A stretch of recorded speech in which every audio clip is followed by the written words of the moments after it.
तुम लोगों को याद होगा कि हम लोग ने हमारे पिछले पार्ट में हमारे एनिमे के मेन विलन लाइट और विज़र्ड किंग की फाइट को देखा और हमें ये पता चला कि विज़र्ड किंग और लाइट कितने ज्यादा स्ट्रॉन्ग होते हैं। उसके बाद हमारे आस्था भाई एक ट्रिपल डेट पे जाते हैं फिनरल और लक के साथ एंड वहाँ पे एक और लड़की हमारे आस्था भाई के पीछे पागल हो जाती है और आस्था से पूछती है, आस्था तुम्हें भी कोई लड़की पसंद है क्या? हाँ, एक है जिसे मैं बहुत ज्यादा पसंद करता हूँ। एंड नोएल को लगता है कि आस्था उसकी बात कर रहा होता है, लेकिन हम लोग जानते हैं भाई आस्था किसकी बात कर रहा होता है। एंड उसके बाद ये लड़की आस्था से कहती है, तुम क्यों ना कभी मेरे भाई बहन से मिलने मेरे घर आओ आस्था। हाँ क्यों नहीं। एंड इसके बाद आस्था, नोएल और ये दोनों वापस अपने बेस पर लौट जाते हैं। अब आगे क्या यार आस्था, अगर तुम मुझे पसंद करते हो तो मुझे बता दो ना। ओए नोएल, तुम्हें पता है आज हम लोगों का बाथरूम का है?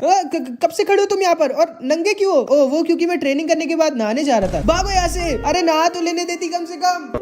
इसके बाद हम लोग आस्था के चर्च के लोगों को देखते हैं। क्या Yuno senior assistant magic knight बन गया? वाह यूनो, तुम तो हाजी विलेज की शान हो। और आस्था मैजिक नाइट बन गया, यही बहुत बड़ी बात है। उसके प्रमोशन को कम से कम अभी 200-300 साल तो लगेंगे ही। हाँ, इसमें लिखा है कि आस्था भी जूनियर मैजिक नाइट बन गया। क्या? यकीन नहीं होता। आस्था तुम सच में कमाल हो भाई। उसके बाद हम गॉज को देखते हैं। ये भी तुम्हें याद होगा, ये भी ब्लैक बुल स्क्वाड में ही है और आस्था का सीनियर है, जो अपनी छोटी बहन से बहुत ज्यादा प्यार करता है, मतलब कुछ ज्यादा ही प्यार। एंड ये होता भी बहुत स्ट्रॉन्ग है। प्लीज हमें जान से मत मारो भाई। चिंता मत करो, आज तुम लोगों को मैं जान से नहीं मारूंगा क्योंकि कल मेरी प्यारी मैरी का बर्थडे है। चलो सबके सब बर्थडे सॉन्ग गाओ अगर जिंदा रहना चाहते हो। सारे लोग गाना शुरू करो। Happy birthday to. अगले दिन, ठीक है ध्यान से सुनो तुम सारे गधों, क्योंकि आज हम लोगों की सैलरी आई है, इसलिए आज तुम लोगों की छुट्टी है। ये मैं जा रहा हूँ कैपिटल पर अटैक करने। पागल हो क्या? यामी सर, आज मेरी बहन मैरी का बर्थडे है, मुझे 1 साल की छुट्टी मिलेगी क्या? नहीं बिल्कुल नहीं। पागल हो? मैं तो चला जुआ लड़ने। मैं जा रही हूँ चौथी बार डिनर करने। आओ सब लोग दारू पी के कल तक सो जाते हैं। तुम सब के सब पागल हो। मैं तो चला किसी लड़की को पटाने। ओए पहले जरा मेरे को बाथरूम तक छोड़ दो, इमरजेंसी है। क्या? उसके बाद हम आस्था और मैग्मा को देखते हैं, जिन्हें चुपचाप नोएल छुप के देख रही होती है। मैग्मा सेंपाई, मुझे कोयल टाउन तक अपनी क्रेजी साइक्लोन से छोड़ सकते हो क्या आप? क्यों, वहाँ क्यों जाना है तुम्हें? आस्था 1 मिनट, वहीं पे तो वो लड़की रहती है, कहीं आस्था उससे मिलने तो नहीं जा रहा? वो मैं आपको रास्ते में बताऊंगा। ठीक है आ जाओ आस्था, तुम्हें तो मैं पाताल लोक तक छोड़ा हूँ, कोयल टाउन तो पास में ही है। Thank you Magma senpai. उसके बाद आस्था और मैग्मा कोयल टाउन की तरफ निकल जाते हैं। नोएल बहुत गुस्सा होती है क्योंकि उसको लग रहा होता है आस्था रेबेका से मिलने जा रहा है। एंड नोएल को बिल्कुल सही लग रहा होता है क्योंकि आस्था कोयल टाउन रेबेका के भाई बहन से ही मिलने जा रहा होता है। एंड गॉज भी कोयल टाउन में ही होता है क्योंकि उसकी बहन मैरी भी यहीं पे एक चर्च में रहती है। आज मेरी प्यारी मैरी का बर्थडे है, मैं बस दोबारा से अपनी प्रिंसेस को देखना चाहता हूँ। बस थोड़ी देर और वेट करो मेरी आंखों, हमारी प्यारी मैरी हमें दिखने वाली है। कैसा पागल है भाई ये। एंड इस पागल को सारे के सारे दुकान वाले भी पागल बनाते हैं और अपना सारा का सारा सामान इसको मैरी के नाम पे बेच देते हैं। एंड ये हर बार सारे दुकानदारों का सारा सामान अपनी मैरी के लिए खरीद के ले भी आता है। मेरी मैरी, मैं बस आ गया, कहाँ हो तुम? लेकिन तब ये देखता है कि मैरी आस्था के साथ खेल रही होती है। साले आस्था, तुम्हारी हिम्मत कैसे हुई मेरी बहन को छूने की? अरे गॉड सेंपाई, आप यहाँ क्या कर रहे हो? मैंने तुम्हें कितनी बार मना किया था मेरी बहन से दूर रहना, तुम्हें समझ में नहीं आता क्या? अरे मुझे नहीं पता था कि आपकी बहन है। हंस क्यों रहा है पागल? तुम कर क्या रहे हो यहाँ पे? मैं तो बस रेबेका और उसके भाई बहन से मिलना आया था। तो उनसे ही मिलना, मेरी मैरी से क्यों मिलना है? रुक जाइए भैया, प्लीज आस्था को मत मारिए, मैं आस्था से बड़े होकर शादी करूंगी। क्या क्या? एंड नोएल भी इनको चुपचाप छुप के देख रही होती है। एंड इस चीज को सुन के गॉज अंदर से पूरा टूट जाता है। आप ठीक तो हो ना गॉज सेंपाई? आस्था अब तुम्हें मरना होगा। पागल हो क्या? एंड गॉज आस्था के ऊपर अटैक करने लगता है। गॉज सेंपाई, वो छोटी बच्ची है, छोटे बच्चे तो कुछ भी बोलते हैं। तुम्हारी हिम्मत कैसी हुई मेरी प्यारी मैरी को अपने जाल में फंसाने की? एंड गॉज आस्था के ऊपर अटैक कर रहा होता है, लेकिन तभी पीछे से सिस्टर साकू आ जाती हैं। बस बहुत हुआ, लड़ाई मत करो, छोटे बच्चे डर रहे हैं। तुम यहाँ पे क्या कर रही हो चुड़ैल? मैरी को वापस ले जाने आई हूँ। मैं तुम्हारे जैसे बदतमीज लड़के के साथ मैरी को नहीं छोड़ सकती, वरना वो भी बिगड़ जाएगी। क्या बोला तुमने? जो तुमने सुना। एंड सिस्टर साकू मैरी को लेके वापस चर्च चली जाती है। नहीं मैरी। एंड गॉज वहीं पर दुख के मारे बेहोश हो जाता है। आस्था, वैसे काफी रात हो गई है, तुम चाहो तो मेरे घर पे रुक सकते हो। हाँ क्यों नहीं? नहीं आस्था, इस औरत को मैं छोड़ूंगी नहीं। एंड फिर आस्था रेबेका के साथ उसके घर आ जाता है, जो कि एक होटल भी होता है। वाह इतना टेस्टी खाना, तुम सच में एक बहुत अच्छी वाइफ बनोगी रेबेका। क्या सच में? एंड इन दोनों की बातों को सुनकर नोएल बहुत ज्यादा गुस्सा हो रही होती है। उसके बाद रात में भी ये बेचारी चुपचाप छुप के आस्था के ऊपर नजर रखी होती है। बेचारी बहुत प्यार करती है हमारे आस्था भाई से। यार ये जून के महीने में स्नोफॉल क्यों हो रही है? कुछ तो गड़बड़ है। एंड तभी हम एक लड़के को देखते हैं जो अपनी झाड़ू पर उड़ रहा होता है। एंड इसी ने अपने मैजिक से ये स्नो गिराई होती है। एंड ये अपने मैजिक से सारे के सारे कोयल टाउन के बच्चों को हिप्नोटाइज कर देता है और कहीं पर अपने साथ लेके जाने लगता है। एंड हमारे आस्था भाई यहाँ पर मस्त सो रहे होते हैं, लेकिन तभी आस्था के रूम का दरवाजा खुलता है और गॉज आस्था के ऊपर फिर से अटैक कर देता है। अरे गॉज सेंपाई, मैं तुम्हें मेरी बहन से शादी नहीं करने दूंगा आस्था, तुम्हें मरना होगा। अरे पागल है क्या? अप। एंड आस्था भी अपनी स्वॉर्ड निकालकर बचने लगता है। ऐसी बात है क्या? Real double mirror magic. And तभी गॉच अपने मैजिक से 2 लोगों में मल्टीप्लाई हो जाता है। ये कैसा मैजिक है? एंड फिर ये दोनों गॉच मिलके साथ में आस्था पर अटैक कर देते हैं और आस्था नीचे आकर गिर जाता है। आस्था, एक प्रॉब्लम है। क्या हुआ रेबेका? मार्को और टोनी गायब है क्या? एंड तभी आस्था देखता है पूरे शहर के लोग बाहर निकल आते हैं और सबके सब बहुत परेशान होते हैं क्योंकि इन सब के छोटे बच्चे गायब हो गए होते हैं। उसके बाद हम फिर से इस लड़के को देखते हैं जो इन सारे बच्चों को अपने साथ पहाड़ों पर लेकर आ गया होता है। एंड इतना सब हो रहा होता है लेकिन अभी भी गॉच आस्था के ही पीछे पड़ा होता है। गॉच सेनपाई, अभी इन सब का टाइम नहीं है यार। मैं पहले तुम्हें मारूंगा फिर उन सारे बच्चों को बचाऊंगा। अरे यार ये हो क्या रहा है यहाँ पे? एंड तभी वहाँ पर नोएल भी आ जाती है। तुम यहाँ क्या करी हो नोएल?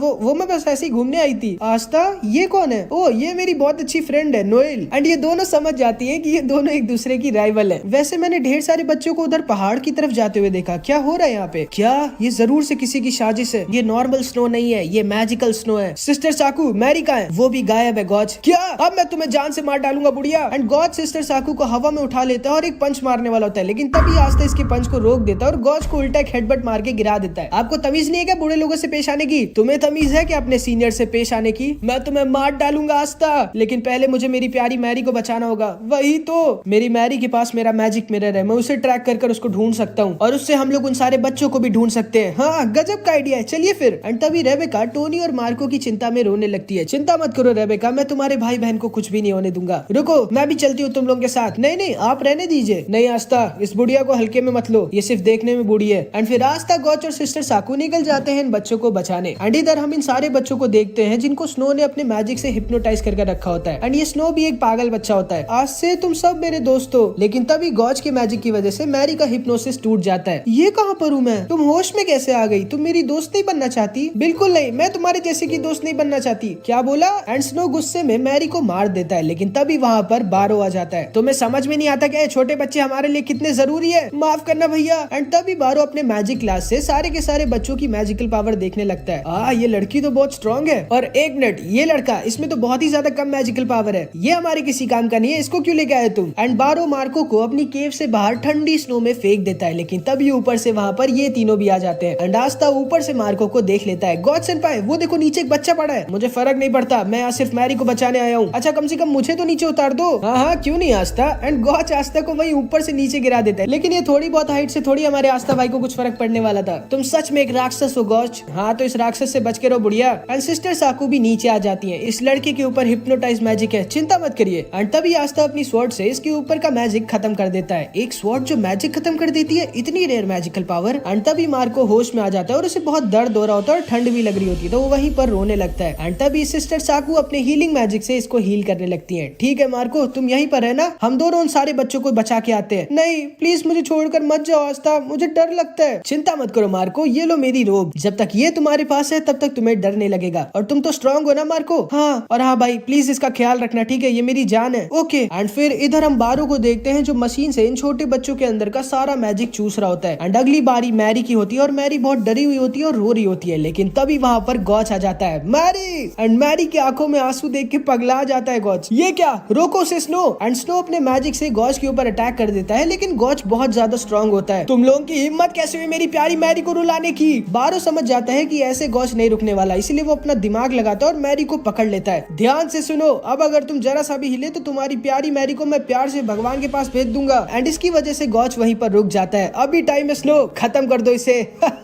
एंड इसके स्नो मॉन्स्टर्स गॉच को खत्म करने वाले होते हैं लेकिन तभी वहाँ पर आस्था आ जाता है एंड अपनी स्वॉर्ड से मैरी को भी बचा लेता है और इन सारे मॉन्स्टर्स को एक बार में खत्म भी कर देता है। ये क्या? एंड मैरी बच जाती है और भागते हुए गॉच की तरफ आने लगती है। एंड मैरी की क्यूटनेस को देख के गॉच की नाक से खून निकल आता है। भाई, ओ मेरी प्यारी प्रिंसेस, अपने भैया के पास आ जाओ। लेकिन मैरी इसके पास नहीं आती बल्कि आस्था के पास जाकर उसे गले लगा लेती है। तुमने मुझे बचा लिया आस्था, तुम ठीक तो ना मैरी? अब मैं तेरा खस्ता बना दूंगा आस्था। नहीं, आप मेरे रहते मेरे आस्था को नहीं छू सकते। एंड तभी इधर सिस्टर आके इन सारे बच्चों को देखती है। अरे नहीं, इन बच्चों के अंदर से सारा मैजिक चूस लिया गया है, ये बेचारे शायद अब कभी भी मैजिक नहीं यूज कर पाएंगे। क्या? एंड इसको सुन के आस्था को खुद की याद आ जाती है कि उसे कितनी दिक्कत हुआ करती थी क्योंकि उसके पास मैजिक नहीं था। एंड अब वही सब इन सारे बेचारे बच्चों को भी झेलना पड़ेगा। उस आदमी ने कहा था कि इससे हम लोग बहुत सारे पैसे कमा सकते हैं। क्या? कैसे राक्षस हो तुम? तुम्हें पता है तुमने इन बेचारे बच्चों की पूरी जिंदगी बर्बाद कर दी। बारो अपने मैजिक ग्लास से देखता है तो उसे पता चलता है कि आस्था के पास तो बिल्कुल मैजिक है ही नहीं।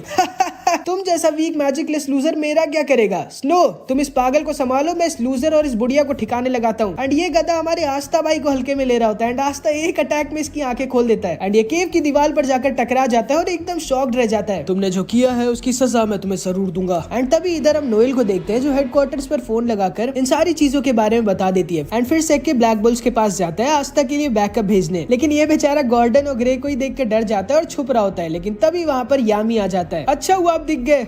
ओए कौन हो तुम, तुम्हारी हिम्मत कैसी हुई मेरी नींद तोड़ने की। अरे असल में एक मिशन है। भाड़ में गया तुम्हारा मिशन। ये सबके सब पागल है क्या। स्नो क्या कर रहे हो तुम, मार डालो इन सबको। एंड स्नो गॉज के ऊपर अटैक करता है और उसे पकड़ लेता है। गॉज सेनपाई आपको हेल्प चाहिए क्या, मैं मार डालूंगा तुम्हें आस्था। एंड असल में गॉज पहले अपने रियल डबल मैजिक से दो बॉडी में मल्टीप्लाई हो गया होता है एंड अपनी दूसरी बॉडी से गॉज पीछे से स्नो के ऊपर हमला कर देता है और उसे बेहोश कर देता है। ये बच्चा सच में बहुत स्ट्रॉन्ग है लेकिन ये गॉज के सामने नहीं टिक सकता। एंड आस्था बारो के पास जाके बोलता है आखिर ऐसा कैसे कर सकते हो तुम इन बच्चों के साथ, तुम जानते हो इन बेचारों को कितनी दिक्कत होगी, इन बच्चों के लिए जीना कितना मुश्किल हो जाएगा। मुझे क्या फर्क पड़ता है, मुझे तो बस इनके अंदर का सारा मैजिक चूज कर जमा करना था और फिर इन्हें छोड़ देना था। तुम राक्षस हो। एंड आस्था इसको एक जोर का पंच मारने वाला होता है। नहीं आस्था उसे जान से मत मारना। एंड आस्था अपने पंच को साइड की चट्टान पे मार देता है और पूरी चट्टान टूट जाती है। ये बच्चा इतना स्ट्रॉन्ग कैसे है। चिंता मत करो आस्था, इसको इसके किए की सजा जरूर मिलेगी। एंड तभी सिस्टर साकू बारू को अपने फ्लेम प्रिजन मैजिक से पकड़ लेती है। उसके बाद आस्था इन सारे बच्चों के ऊपर से हिप्नोसिस का मैजिक खत्म कर देता है और सिस्टर साकू इन सबको हील करने लगती है। लेकिन तभी बारू चुपके से अपने secret mud doll magic use करता है और अपने बॉस को एक सिग्नल भेज देता है। आस्था तुम हाजी विलेज से हो ना। हाँ आपको कैसे पता, क्योंकि थोड़े सालों पहले तुम्हारे चर्च की सिस्टर लिली हमारे साथ यहाँ पर रहने आई थी। क्या सच में? उन्होंने कुछ कहा था मेरे बारे में। हाँ कि तुम बहुत ज्यादा बदमाश हो। लेकिन उन्होंने एक और चीज मुझसे कही थी। क्या? एक लड़का जिसके पास बिल्कुल भी मैजिक नहीं है। हाँ लेकिन उसका सपना है विज़र्ड किंग बनना। ये तो इम्पॉसिबल है, बिना मैजिक के तो वो मैजिक नाइट तक नहीं बन सकता। विज़र्ड किंग तो बहुत दूर की बात है। हाँ मैं जानती हूँ, लेकिन वो फिर भी कभी भी गिव अप नहीं करता और हर दिन बहुत ज्यादा ट्रेनिंग करता है। और पता नहीं क्यों लेकिन मुझे यकीन है कि आस्था एक दिन विज़र्ड किंग जरूर बनेगा। जिसको सुन के आस्था बहुत खुश हो जाता है और थोड़ा सा इमोशनल भी हो जाता है कि सिस्टर लिली को भरोसा है कि वो एक दिन विज़र्ड किंग बनेगा। लेकिन तभी आस्था देखता है गॉड स्नो को बहुत गंदा मार रहा होता है। तुम्हारी हिम्मत कैसे हुई मेरी मैरी के ऊपर हाथ उठाने की। बस करो गॉच, वो एक बच्चा है। हाँ उसे माफ कर दीजिए भैया। नहीं पहले मैं खुद इसे जान से मारूंगा, उसके बाद मैं उसे जान से मारूंगा। आखिर कहाँ हो आप बॉस, जल्दी आइए। एंड तभी बारू की बॉस वहाँ पर आ जाती है जो कि कोई और नहीं बल्कि शैली होती है। अरे मेरे प्यारे आस्था तुम यहाँ क्या कर रहे हो। आज मैं तुम्हें अपने साथ लेके जाऊंगी फिर तुम पर एक्सपेरिमेंट करूंगी। अरे ये तो वही पागल लड़की है। बारो तुमने मुझे इतना जल्दी क्यों बोला जबकि अभी तुमने इतना थोड़ा सा ही मैजिक जमा किया है मेरी मदद करने के लिए। और क्या, तो तुम हो जिसने मेरी मैरी को किडनैप करवाया था। एंड गॉड शैली के ऊपर अटैक कर देता है लेकिन शैली फिर से अपने सैलेमेंडर मैजिक का यूज करती है और बच जाती है। कौन हो तुम, मेरे और आस्था के बीच में मत आओ। ये कैसा मैजिक है। इसका सैलेमेंडर मैजिक को एब्जॉर्ब कर लेता है और जितना ज्यादा मैजिक एब्जॉर्ब करता है उतना ही ज्यादा स्ट्रॉन्ग होता जाता है। एंड तभी आस्था भी शैली पर अटैक करता है लेकिन शैली आसानी से आस्था को डॉज कर देती है। मैं जानती हूँ आस्था तुम सामने वाले के मैजिक को तब तक नहीं खत्म कर सकते जब तक तुम उसे छू ना लो। एंड तभी गॉच भी इसके ऊपर अटैक करता है लेकिन इसका सैलेमेंडर सारा का सारा मैजिक एब्जॉर्ब कर लेता है और ज्यादा स्ट्रॉन्ग हो जाता है। और फिर शैली गॉज के ऊपर अटैक करती है और अपने जेली प्रिजन मैजिक से गॉज को पकड़ लेती है। एंड उसके बाद ये आस्था को भी पकड़ लेती है। आखिरकार मैंने तुम्हें पकड़ लिया मेरे प्यारे आस्था। मैं हमेशा से देखना चाहती थी कि तुम्हारा खून कैसा टेस्ट करता है। पागल हो क्या। लेकिन तभी सिस्टर साकू अपने फ्लेम क्रॉस मैजिक से इसके सैलेमेंडर को अंदर से खत्म कर देती है। ये क्या, इस औरत के पास तो बहुत दिमाग है। मेरे रहते तुम आस्था को नहीं छू सकती। वाह आप तो बहुत स्ट्रॉन्ग है सिस्टर, क्योंकि मैं एक सिस्टर से पहले एक मैजिक नाइट भी थी और मेरा नाम है साकू वर्मिलियन। हाँ वर्मिलियन, आप कैप्टन फुगिलियन को जानती है क्या। हाँ वो मेरा भांजा और मेरा स्टूडेंट था। गजब। ओ बुढ़िया मुझे भी आजाद करो। हाँ हाँ क्यों नहीं गॉज। हाँ ये तो 3 वर्सेस 1 हो गया। सुनिए बॉस मैं आपकी मदद कर सकता हूँ, मुझे बस एक बार आप आजाद कर दीजिए। सच्ची में? हाँ जैसे ही मुझे आजाद करेगी मैं यहाँ से भाग जाऊंगा। ठीक है। एंड तभी ये बारू के ऊपर अपना डार्क मैजिक इंजेक्शन लगा देती है जिससे बारू के अंदर का मैजिक ओवरलोड हो जाता है और इतना ज्यादा हो जाता है कि बारू का पूरा फॉर्म चेंज हो जाता है। उसके पूरे शरीर में से हर तरफ से बस मड मैजिक निकलने लगता है एंड बारू पूरा पागल हो जाता है और एक मॉन्स्टर बन जाता है। एंड इस मॉन्स्टर को देख के सारे बच्चे बहुत डर जाते हैं। एंड गॉच वहाँ से चुपचाप मैरी को लेके निकल लेता है। अरे गॉच सेनपाई। एंड तब ये मॉन्स्टर इन दोनों के ऊपर अटैक कर देता है। हमें जल्दी से कुछ करना होगा। आस्था इसको खत्म करने की कोशिश करता है लेकिन बारू के अंदर से इतना ज्यादा मैजिक बह रहा होता है कि वो बार बार अपने आप रीजनरेट कर ले रहा होता है। एंड तभी सिस्टर साकू अपने मैजिक लेपर्ड से एक एक करके इन सारे बच्चों को उस केव से निकालने लगती लगती है और आस्था अकेले शैली और इस मॉन्स्टर से लड़ रहा होता है। एंड तभी ये मॉन्स्टर स्नो को भी खत्म करने वाला होता है, लेकिन तभी आस्था इसको बचा लेता है। ये क्या, तुमने मुझे क्यों बचाया जबकि मैंने इतनी बड़ी गलती की थी आस्था? कोई बात नहीं बच्चे, गलती करना बुरी बात नहीं होती, गलती करते रहना बुरी बात होती है और तुम्हारे पास अभी भी मौका है अपनी गलतियों को सुधारने का। एंड तभी चुपके से शैली आस्था के ऊपर पीछे से अटैक कर देती है, लेकिन सिस्टर साकू आस्था को फिर से बचा लेती है। इस बूढ़ी औरत का मुझे कुछ करना पड़ेगा। भैया ये आपने क्या किया? आपको वापस जाना होगा, उन लोगों को आपकी जरूरत है। बिल्कुल भी नहीं मैरी, मुझे फर्क नहीं पड़ता कि वो लोग जिंदा रहे या मरे, मैं बस तुम्हें कुछ नहीं होने दूंगा। मैं तुम्हें सीधा रॉयल कैपिटल लेके जा रहा हूँ और वहाँ पे तुम सेफ और खुश रहोगी। लेकिन तभी मैरी इसको एक जोर का घूसा मार देती है। आपको समझ में नहीं आता क्या भैया? अगर सिस्टर साकू और मेरे सारे दोस्त मारे जाएंगे तो मैं जिंदा बच के भी कभी खुश नहीं रहूंगी, और अगर आज आप वापस नहीं गए तो मैं आपसे कभी भी बात नहीं करूंगी और आस्था से ही शादी करूंगी। एंड तभी गॉज को अपने सामने मार्को और वो सारे बच्चे दिखते हैं जिन्हें सिस्टर साकू ने बचा लिया होता है। मार्को तुम ठीक हो? हाँ गॉज भैया आप चिंता मत करिए, आप आस्था की हेल्प करनी चाहिए, मैं मैरी का ख्याल रखूंगा। ओए दूर हट मेरी बहन से, और याद रखना अगर इसको एक भी खरोच आई तो मैं तुम्हें तुम्हारे पूरे परिवार को मार डालूंगा।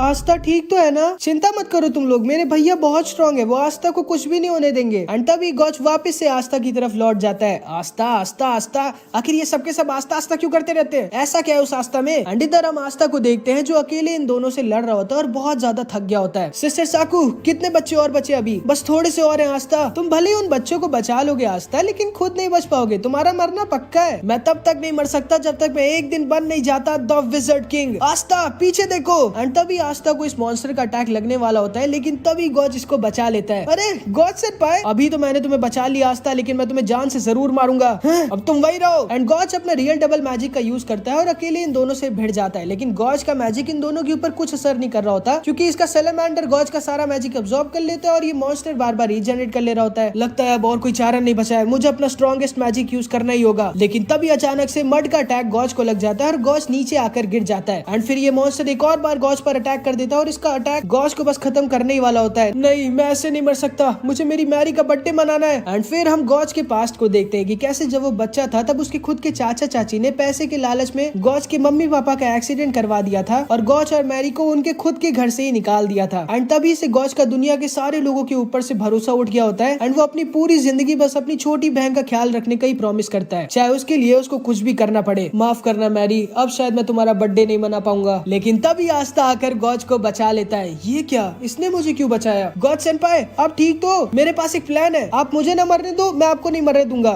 ये कैसा प्लान है? ये लड़का सच में पागल है, बिल्कुल हमारे कैप्टन यामी की तरह। ठीक है आस्था, चलो फिर एक बार मैरी के लिए मिलके साथ में एक टीम की तरह लड़ी लेते हैं। ये हुई ना बात? और वो तुम्हारी ग्रिम वॉर्ड जल क्यों रही है? एंड तभी आस्था देखता है कि उसकी ग्रिम वॉर्ड से उसकी दूसरी स्वॉर्ड बाहर निकल आती है, जो बिल्कुल उस दिन की तरह जल रही होती है जब आस्था ने डायमंड किंगडम के प्रिंस को हराया था। एंड तभी आस्था अपनी दूसरी स्वॉर्ड से उसी दिन की तरह इस मॉन्स्टर के ऊपर एक anti magic wave attack use कर देता है, जो एक बार में इस मॉन्स्टर का पूरा हाथ काट देता है। वाओ, एंटी मैजिक वेव, ये कैसे किया तुमने आस्था? एंड तभी गॉड समझ जाता है कि यही वो अटैक है जो इस मॉन्स्टर और इस लड़की दोनों को हरा सकता है। आस्था तैयार हो जाओ। एंड तभी गॉड अपना स्ट्रॉन्गेस्ट अटैक यूज करता है, जिसे वो कई हफ्तों में सिर्फ एक बार यूज कर सकता है, और इस अटैक से इसकी सारी की सारी मैजिकल पावर खत्म हो जाएगी। ये मॉन्स्टर दोबारा से आस्था के ऊपर अटैक करने वाला होता है। जाओ Aastha, mirror magic, deadly clone mirror. And अपने मैजिक से गॉड आस्था के ढेर सारे डबल्स बना देता है एंड ये सारे के सारे एक साथ मिलके एंटी मैजिक वेव की बौछार कर देते हैं भाई इन दोनों के ऊपर। एंड शैली और इस मॉन्स्टर दोनों की बैंड बजा देते हैं। ये हुई ना बात? सिस्टर साकू को यकीन नहीं होता कि गॉच और आस्था साथ में कितने स्ट्रॉन्ग हो गए। एंड इस तरह से शैली और ये मॉन्स्टर हार जाते हैं। फिर हम स्नो को देखते हैं जो उसके भैया के खत्म हो जाने की वजह से थोड़ा सा दुखी होता है और रो रहा होता है। लेकिन तभी आस्था उसके पास जाता है। मुझे माफ करना आस्था, तुमने सही कहा, मैं अपनी गलतियों को सुधारूंगा। बिल्कुल बच्चे, और जब तुम एक अच्छे इंसान बन जाओगे तो तुम्हारे बहुत सारे दोस्त भी बन जाएंगे। सच्ची में? हाँ, तुम भी मेरे दोस्त बनोगे आस्था? हाँ जरूर। जिसपे स्नो बहुत खुश हो जाता है। लेकिन तभी स्नो अचानक से आस्था के बगल में गिर जाता है एंड उसकी पीठ में एक अजीब सी चीज घुसी हुई होती है। ये क्या? एंड ये सारे के सारे लोग एकदम शॉक्ड रह जाते हैं। एंड तभी आस्था के पीछे एक बहुत जोर की लाइट जलने लगती है। गॉच ऊपर खड़े आदमी की मैजिकल पावर को देखकर एकदम डर जाता है और अगले ही पल में ये भी ढेर हो जाता है। सब कुछ इतना ज्यादा फास्ट हो रहा होता है कि आस्था को कुछ समझ में नहीं आ रहा होता। एंड तभी आस्था को भी अटैक लगने वाला होता है, लेकिन तभी सिस्टर साकू आस्था को बचा लेती है, लेकिन खुद बहुत ज्यादा इंजर्ड हो जाती है। तब जाके आस्था को समझ में आता है